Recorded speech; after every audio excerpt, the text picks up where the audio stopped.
نحمده ونصلي على رسوله الكريم اما بعد فاعوذ باللہ من الشیطان الرجیم بسم اللہ الرحمن الرحیم۔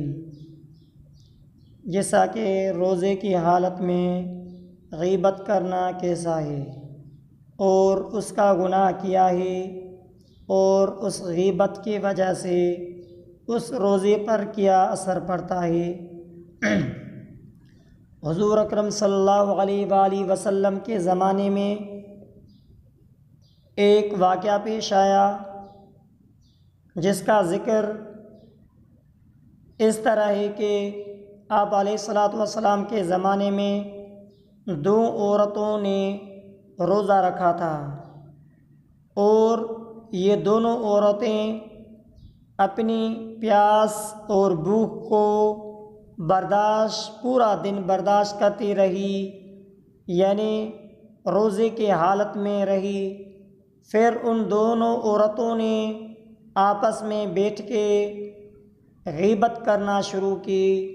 ان غیبت کے اثر سے ان دونوں عورتوں کے روزے کی حالت میں بہت پیاس لگی اور بہت زیادہ بھوک لگی، شدت سے اس کی تکلیف بڑھتی جاتی رہی تھی اور قابل برداشت نہ رہنے سے ان کو زیادہ تکلیف ہو رہی تھی، اتنی زیادہ تکلیف کہ قابل برداشت نہ رہی۔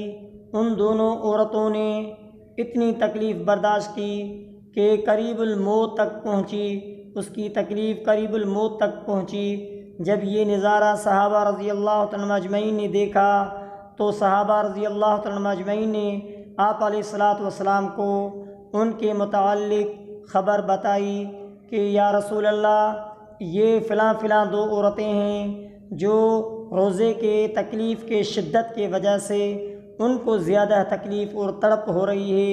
اس وجہ سے آپ علیہ الصلاۃ والسلام نے ان دونوں عورتوں کے بارے میں فرمایا کہ جاؤ، دو پیالے لے کر ان دونوں عورتوں کو دے دو، ایک پیالہ ایک عورت کو، دوسرا پیالہ دوسری عورت کو، اور ان سے کہہ دینا کہ آپ دونوں ایک اپنے اپنے پیالے میں قے کر لے۔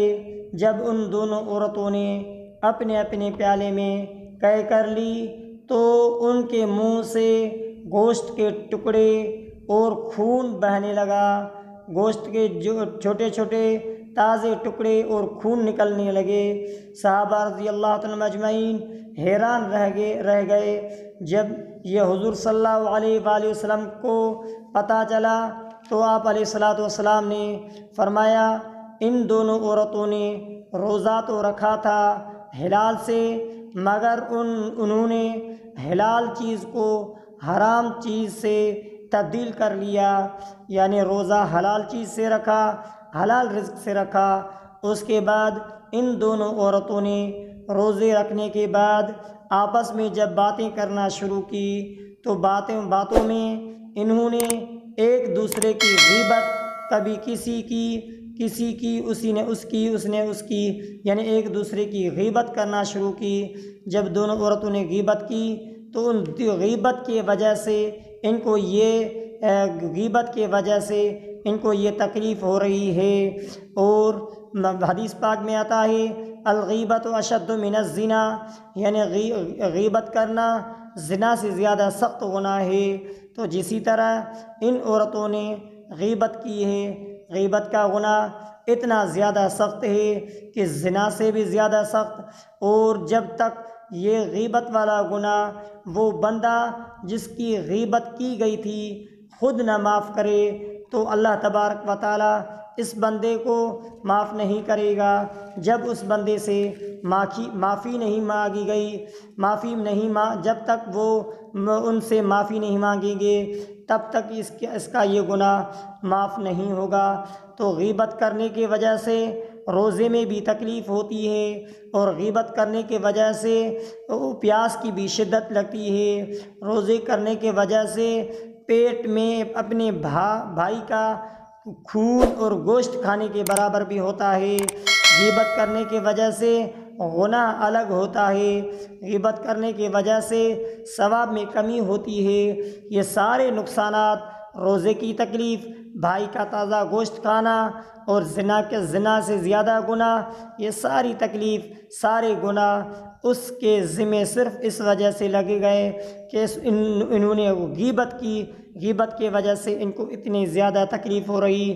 تو میرے عزیز دوستو، اگر روزے کے حالت میں تو کیا، دوسری روزے کے علاوہ بھی کسی نے غیبت کی تو غیبت کا اتنا سخت گناہ ہے، جب تک وہ بندہ خود نہ معاف کرے تو اللہ معاف نہیں کرے گا۔ ہاں، اللہ اپنے فضل اور کرم سے معاف کرے تو اور بات ہے، لیکن حقوق اللہ تبارک و تعالیٰ تو معاف کر لیتا ہے، لیکن حقوق العباد جب بندہ نہیں معاف کرے گا تب تک اللہ معاف نہیں کرے گا۔